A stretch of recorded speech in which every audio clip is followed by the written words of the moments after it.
Hold down, man. Suitcase this, my cell phone and my charger don't walk with a limp. Get it knocked off or missing, you gon' get it. Next time I see you, you gon' leave airless. Welcome back, man. This is another episode of K-Fraud TV, man. Today I'm gonna break it down to y'all for people whose first time it is in prison. Alright? Being a first timer and it being your first time out the road, you know, it's gonna be more of a mission than it is for people who are done been there a second or third or fourth time. Alright? And the reason I say that is because you seem to get tested a lot. You know, you're starting to learn the ropes. You're starting to learn everything that comes with being incarcerated. And you know, you're running around like a chicken with his head cut off. You don't really know nothing. You don't know no better. You got to learn everything. And you ain't going to know what to do until you learn. So this is about the first timers. Now, when you first get to prison or whatnot, you know, first place you go is to the reception centers. It depends on what region you're housed in. You know, I'm speaking for Florida. I don't know about other places, but I know in Florida, this is how it goes down. You're gonna, if you're way in the panhandle and you're from down south like me, you're gonna go through all 4 reception centers. All right. You have South Florida Reception Center.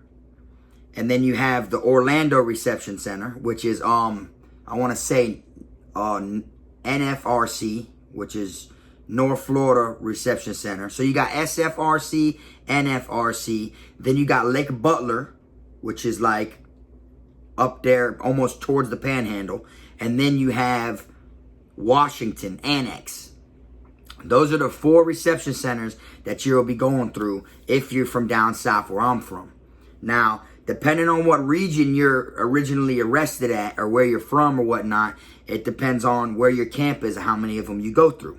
You see what I'm saying? But for me being down south, I had to go through all 4 of them. I've been through all 4 reception centers that they have in the state of Florida. All right. Now, basically, you're a first timer. So when you get locked up or whatever and you go there, you know, off rip due to your ID, you know, you have a 0 before your numbers that are on your ID that you wear on your shirt right here. The 0 indicates it's your first time. Okay, that's how people will be able to tell without even knowing who you are. They will be able to tell that you're a first timer because you have a 0. After the 0, it turns into a letter. It turns into an A. So the second time will be an A. Third time will be a B. Fourth time will be a C. And it goes up like that. You see some people with G letters.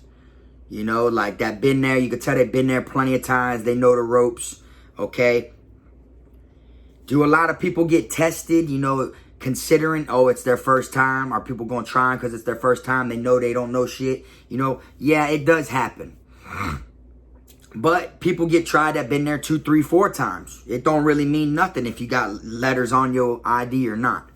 You know, but it does due to the fact that a lot of people might try to, you know, shorten you on something or try to get over on you, whatever the cause may be, because they see a 0 on your tag. Unless you've been down a couple years or whatnot, then they'll be like, okay, he knows his shit. But if you like fresh meat, you come in, you're a first timer. They're going to straight up, you know, try to take advantage of you, you know. Like the step that comes before violence is finessing. So they might tell you, oh, yeah, what's so you want to sell that? And then you'll be like, oh, yeah, what's it go for? And they'll tell you, oh, it goes for $6. I'll give you 7 for it. Just so, or I'll give you 5. Next thing you know, you find out it went for $12. You know, little things like that. But being a first timer, you know, you really got to learn everything from the bottom up. Like I said, they just throw you out there. It isn't like the county jails where when you need to be somewhere, they escort you there. It's not like that when you're in prison. When you need to be somewhere, you need to be there. And you don't even know where them places are. So you got to really learn it. Like I said, you're going to be running around like a chicken with your head cut off. I'm not making this video, you know, for people to go test it out to see what it's like or nothing like that. That ain't what this video is for. This video is for anyone who may be facing charges, you know, or anyone who has been to prison, you know, or anyone who's living that life and feels like they'll go in the future and wants to know what it's like being their first time if they ever get caught for anything. This is what that video is for. And so like I said, you know, it always sucks when it's your first time. You know, it really does. And that's for anything. Your first time in the county jail sucked. You know, you got to get used to it. You got to adapt. You know, the food's way better than the county, you know, but the food's still shit. So what I mean by better is I just mean like, you know, they give you chicken on a bone, shit like that. But your body done already been through and got used to eating the county food because you clearly went to the county jail to go to prison. You know what I'm saying? So you'll feel a little better that you're eating something different once you get out of the county jail. But your first time going there, you know, like I said, people are going to try to see what they can get over on you for. You know, they're going to steady. You know, they're judging that 0 that's in front of your DC number. All right. Now, a lot of people walk around, like when I was at Charlotte and Calhoun, a lot of people walk around with their tag on backwards. And the officers will stop them and make them turn it around. You know, that's supposed to be so the officer can see who you are. But a lot of people will have their tag hooked on backwards so you can't see that they got a 0 or their name or their DC number, you know, stuff like that. But as long as you're going to hold your own and you're down for whatever and you ain't going to let no one play with you or short you or whatever, then you should be straight. You'll be able to make it. Okay? You have some people out there in this world that you want to believe been to prison and they've made it. You know, and I literally mean like some people that like you cannot believe like how they make it through prison. If they made it through prison, I clearly can make it through prison on a handstand. You know, so like I said, first timers, you know, they seem to get tested a lot. You might get put in some dorms, like when I was at Calhoun and G Dorm, Gangland. You might get put in there and off rip when someone comes in, they got to fight. It's a test of heart. They're going to test you out. I was in there with the jits. We was all 25 and under. We go to confinement for fighting. We go to confinement for knives. We go to confinement for phones. Anything you go to confinement for, you're coming back to that dorm if you was under the age of 25. So me and you could get in a fight and both be under the age of 25. That's why we're in this dorm together. Go to confinement, do 60 days, and get out, and we're going back to the same dorm. So it's like a cycle of beef if the beef continues. All right? And then not to mention, like how I did in the prison prank video, how you do the little prison pranks and stuff like that. You know, you get basically, you'll get in more trouble for play fighting than you will real fight. A lot of people didn't know that. You are going to get more time for play fighting, for horse playing, than you will for a real fight in confinement. So you might as well hit them for real. Like when me and my homeboys used to play around and shit like that, we used to tell them, all right, now we get caught playing or whatever. You feel me? Don't just be ready when I take off on your ass. You know, because a real fight, they'll give you the 30 to 60 days. I've never really seen that many people get 60 days. They give them 60 days because a lot of other stuff comes with it, basically. But 9 out of 10, you're going to get 30 days. Okay? Horse playing, they're going to give you 60, boy, for horse playing. Straight up. Like, so, when I was in Gangland, in G-Dorm, or whatever, all the new people that came in got tested. I got tested when I went in there. You know, everyone does. You know, and that's what it is. You're a first timer. So being a first timer does suck. But once you make it to where and you draw that line and people know don't cross that line and you stay in your own lane and shit like that, you should be able to skate. You should be able to make it right through. You know, you're going to always have them people, you know, you hear it a lot when there's arguments and shit. Man, what you mean? Nigga, I got to be little. Like throwing it out there and bragging that they done been to prison 3 times. You know? Just because you have a 0, they feel like your word ain't shit. You see? So, being a first timer, you know, you are going to get a lot of shots thrown at you. A lot of, like, people are going to test that shit. You know, like I said, a lot of people judge a book by their cover. So, they're going to look at them and be like, oh, look, man, he looks sweet. And he got a 0, boy. He fresh in, boy. Let's run down on him. They could tell by your, you know, you won't know what to wear. You won't know, like, you won't know to, like, look sagged or I mean, like, to, like, you're going to look with your Crocs on and everything like that. There's little things, you know, that trigger. Oh, this is his first time. This is his first time.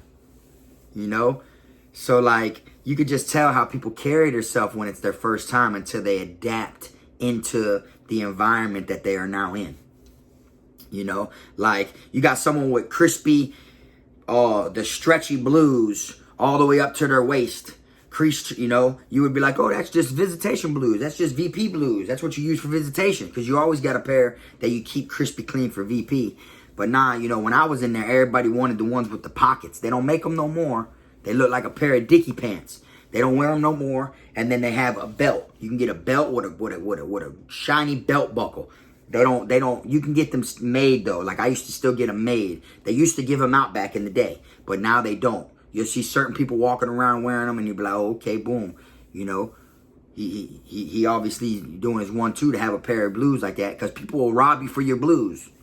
You know, that's how it is. So your best bet is to, you know, if you're there for a while, you know, you gotta adapt. You gotta adapt and make sure you continue to, you know, carry yourself like, you know, you ain't new to this, you true to this.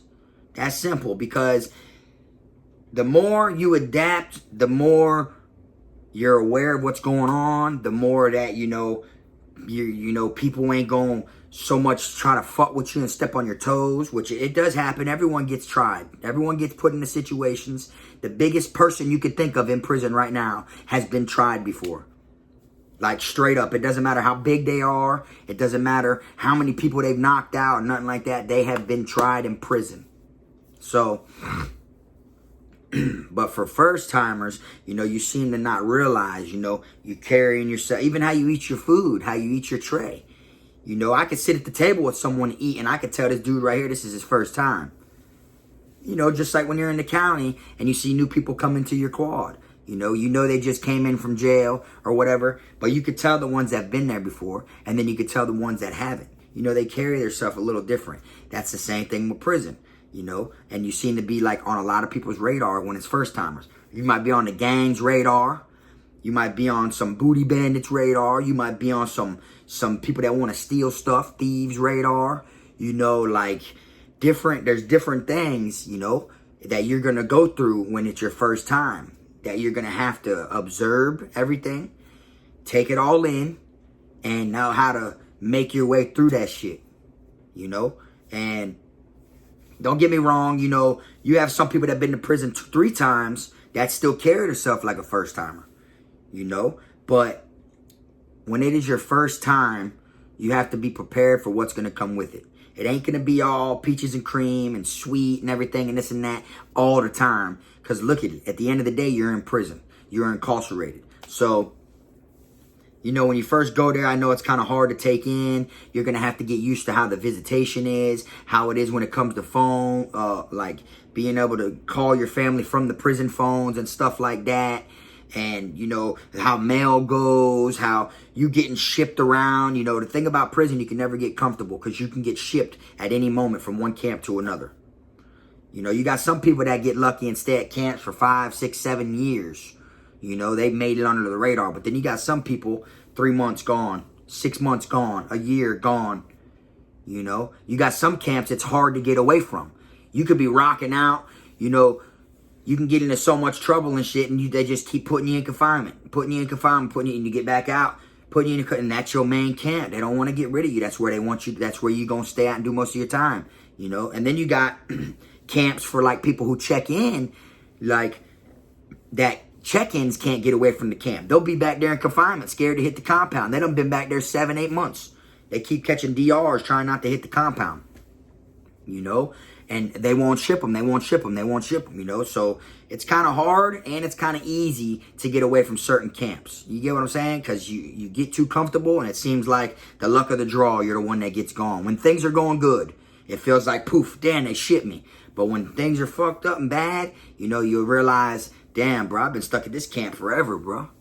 You know, shit like that. So there wasn't a camp I was at that I wanted to leave, ever.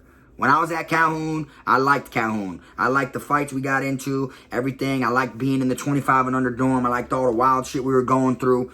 I didn't want to leave. And I got shipped to Calhoun on a negative adjustment transfer for having excessive DRs. I got too many DRs within a year, and they hit me with a negative transfer, and I landed at Calhoun. Okay?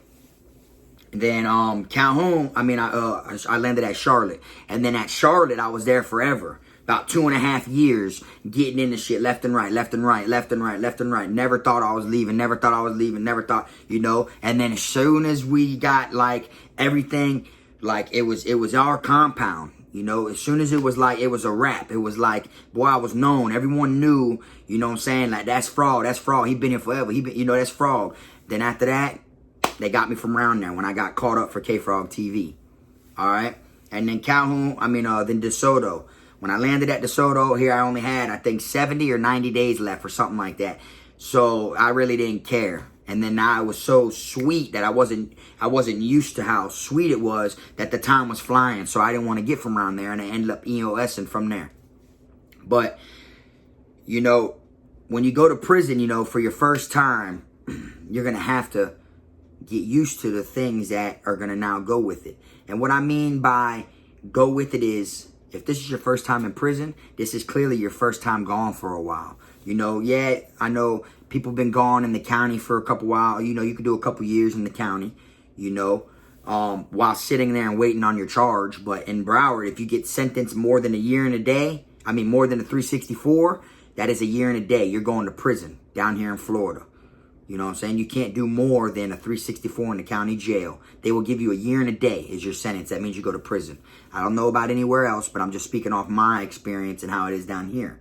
But you can sit in the county 2-3 years fighting a charge. So like so that's a little time away. But look at it this way. You are now down here or wherever you're from in the county jail. It's easier for people to come visit you. It's easier for you to get three-ways, phone calls, you know, adapt with people. But when it's your first time in prison, you don't know where you're going to end up. It's like you're traveling, but you have no say-so, basically. You get there, you don't know people like that. You might know a couple people at camps you land at. You know, it ain't as easy to get a three-way. It isn't as easy to just have your people come here and visit you. There's a whole, you know, you got to get your phone numbers accepted just to be put on the phone list to call from the Blue Phone. The county jail, you can call anybody you want if they have money on the phone. See, the way it works in prison is they give you a phone list that you can only fill out once every 6 months. Once every 6 months, yeah, it's 6 months. Once every 6 months, you get to fill that phone list out and add, and they want proof of a phone bill. You know, they want your people to send a recent phone bill, and it can't be a Metro phone. That's where a lot of people were out of gas in Department of Corrections. Is the majority of the people, including my people, had Metros. You know, we grew up as Metro babies. We had Metros, you know, so that right there will cross out majority of your homeboys. You know, that's how it was. But now it's different. People got different, you know, T-Mobile done took over and AT&T and stuff. So you got to turn in the phone sheet. And when you turn in the phone sheet, you got to have the phone bills that you had sent to you. So it takes time. You got to call this person or send a letter to this person, or a three-way to this person, or pay to get on someone's jack, you know, to get the phone bill sent to you. Then you got to keep them all, turn them in with the phone list to get approved. It's got to show it isn't a contract. It's got to be a contract phone. So it's got to show that there is a contract. This is a number. It matches the name that you put out on the forms. And then they'll stamp and approve and deny which ones it is. And then your phone will turn on in the next 12 days. And then you could call for 6 months those numbers that are on your phone list. There is no updating or adding to your phone list or taking numbers off your phone list or none of that for another 6 months. You know, how often is it that in 6 months, you know, people you messing with got the same, you know, phone number or contract? I know where I came from. People change their phone numbers all the time. You know, so if you have 5 people on your phone list and you're riding out with them for 6 months, you know, and that's who you're talking to when you get on the phone, and they still got to put money on the phone, you know, just like the jail phone. But this is just to get approved. If you have money on the phone and you're calling or talking to 5 people for 6 months, when 6 months go around and it's your time to finally fill out your list again, you don't have to fill it out if everything's straight. But you know, who knows? You're only allowed to have 10 on there at a time. You might have six or 7 new phone bills that you done got from people, you know, from within the last month that you want to add to your phone list. So now you're going to have to update it. But then now you got to take some off. See? And then when you update it or add numbers to the phone list, you got to refill the whole thing out. So if there's 5 on there already and I want to add 2, when it comes, I got to re-put them 5 down also on my list. It ain't like when it says update, you don't just add them 2, or them 5 will come off and them 2 will be on there.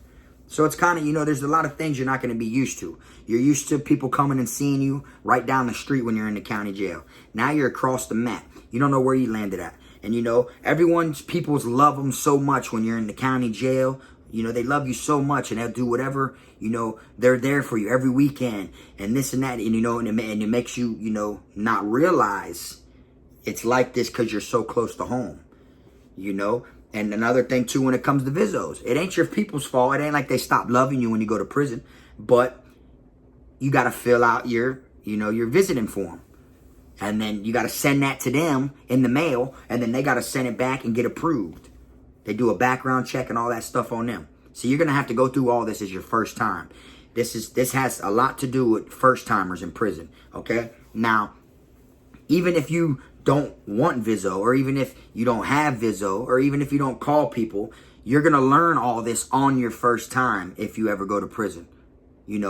So, like I said, it's harder for your family to come see you because you're not right down the street in y'all's county jail no more. You can land all the way at the tip top. Like my first camp was in Calhoun, which was in Bluntstown.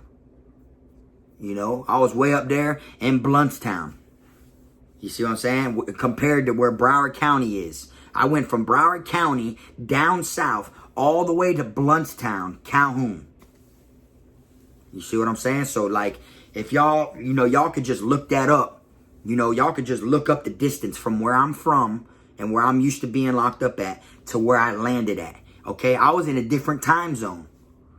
Like straight up, I'd call my people at 9 o'clock at night. It was only a 2-hour difference. But I call my people at 9 o'clock at night wondering, damn, why they ain't answering. Because it's 11 o'clock at night down here. You see? So like, it's different things that, it's going to take a toll on you. It's going to be your first time. So you got to adapt to it, But anyone could do that shit, man. You just keep your head up, and you'll make your way through it. As long as you don't fall victim and fold, or as long as you don't start living foul or anything like that, and start stealing and shit like that, you should be able to make it. Just worry about you. That's it. You worry about you, and you're good. And then, it's gonna be hard on your family and your friends and your kids and stuff like that too. It's going to be hard on anyone even people, even friends and homeboys of yours that never showed that love for you, but they're your dog, but that you never knew they cared like that.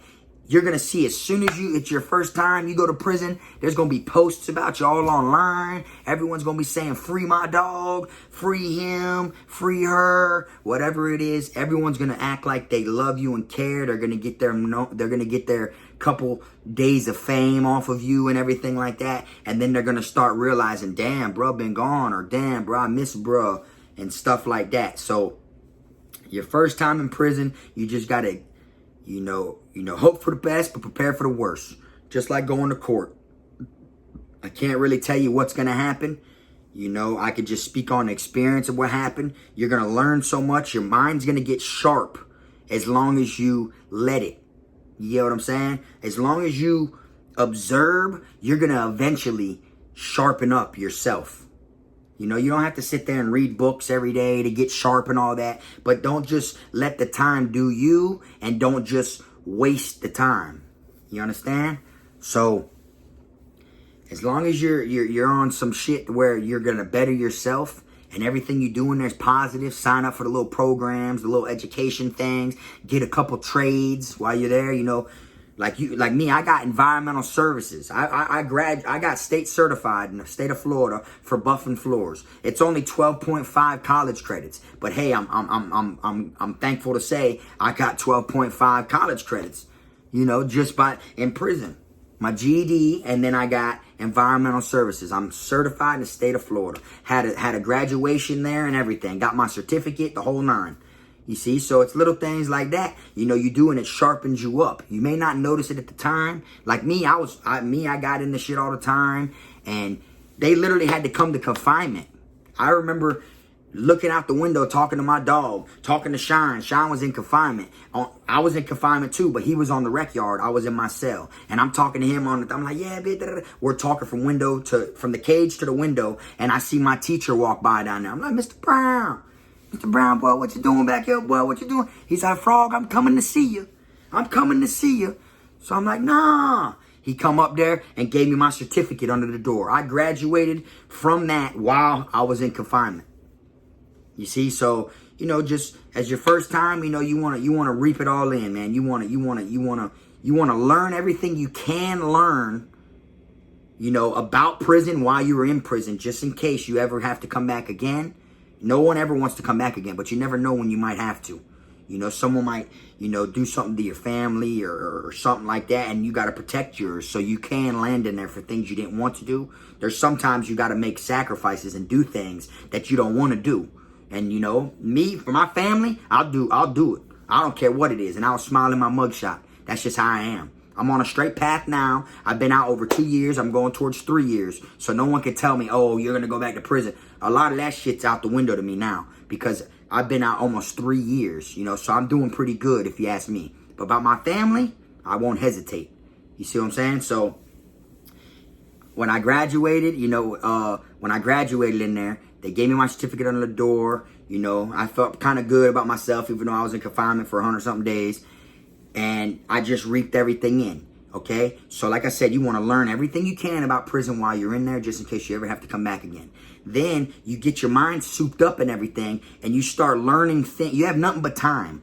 On the streets, you make up excuses. You make up excuses not to do this. Oh, man, I ain't going to school. Well, I ain't got time for that. I need to get money. Or I ain't doing this. You have nothing but time in the chain gang. The more things you do and accomplish with your mind while you're in there, the faster your time goes by. That's why people refer prison over the county, believe it or not. People who've been to prison before rather go to prison again than sit in the county. Because down here in the county jail, you're just sitting there, you get pale as hell, you don't go outside, none of that. When you go to the chain gang, it's like a college with a gate around it. That's basically how it is. When it's time for chow, they pop them doors. All they say over the intercom is get ready for chow. Side one, get ready for chow. Next thing you know, you see the whole dorm getting up, everybody getting dressed, this and that. Then all of a sudden you hear the door pot and you hear your inmates yelling, door open, door open, door open. Everybody runs towards the door and gets up out of there. That door closed, you dead. You might have an officer that don't want to open the door for you. You dead. You ain't getting to eat chow now today. See, so you learn as you go in there. For first timers, it's going to be kind of hard, but as you observe, you're going to learn it. Okay? So that's my advice on y'all for y'all today. You feel me? On your first time going to the chain gang. I hope nobody has to go to the chain gang. You don't wish time on your worst enemy. You get what I'm saying? So hopefully this video will help a couple people. If you have loved ones in there or whatever and it's their first time and you're worried about them, you could just watch this video and it breaks it down a little bit. It makes a lot of people think, that you don't care about them either because you're gone. Like, damn, he been gone, 7 months. I ain't got a letter from him. I ain't heard from him yet. I mean, it ain't as easy as it is the county jail. Like I said, it's hard to get a hold of people, and you're in prison now. You're in a different environment. So it's not the same. It ain't like you could just walk up, hey, bro, let me get a 3-way. See, in the county jail, everyone's doing 3-ways. In the chain gang, they ain't doing that because you could go to confinement and they could cancel your phone for that. See, it's different. In the Broward County Jail, they just hang the phone. They just, no 3-way calling. The recording detects it and it ends your phone call. But in the chain gang, boy, they will block your phone number. You can go to confinement, for a phone violation is what it's called. Different things like that, man. Like it's a different ball game, and you will learn that your first time ever going to the chain gang or anyone going in the chain gang or that's in the chain gang right now, just, bear with them because they're trying to learn the ropes. And whether you know it or not, you are learning the ropes. If don't go that way, there's a hole or it's flooded with water every time you go that way after it rains. You find out the first time because you turned the corner and fell in the puddle. I guarantee you every other time it rains, you ain't going to go that way. You're going to be like, nah, I'm going to go this way because I know that puddle over. See, you start learning, So, but like I said, man, for, first timers, it is what it is. Everybody's got to learn. You get what I'm saying? You have to learn. It isn't like you're gonna go there. You could be the man in the county and go to the chain gang or nobody. Like them trustees, that's what we call them down here in the county. You got the ones that help the officers clean and shit like that. They're called trustees. You'll be in the dorm in the county jail in Broward County, and there'll be 2-3 trustees, and there'll be like 90 inmates in one quad. Them trustees, you know, they're like gold. They can go from dorm to dorm. They're out while everyone else is locked in. You know, they get coffee from the officers and all that shit like that. You know, man, you go to the chain gang, everybody has the same exact privileges. Everyone's like a trustee if you look at it, you know. But, you know, a lot of people don't want to be in the police face. You know, that's the best way to do it for your first time. Stay out the police face, stay away from the gang, stay away from the gambling, stay away from the gays. Those are the things you stay away from. You stay away from that for your first time, you know, then you'll learn it'll just adapt to, you know, to stay away from them. You'll learn, you'll observe, you'll start seeing people get wet up who are in the police face, who are too friendly with the cops, who do gamble. Look what happened to him. You start learning all that shit. So my advice today, man, is for you first timers. You know, that's simple. And pray for everybody in the chain gang, because you never know what they're going through. All right? Y'all hit that like and subscribe button. I appreciate everyone that's been watching my stuff. You know, I appreciate all the donations and shit like that. And I'm different. You feel me? I stay in my own lane. I'm on my own business. You know, I rock with myself. You feel me? But like I said, man, you know, y'all just tune in. This K Fraud TV, man.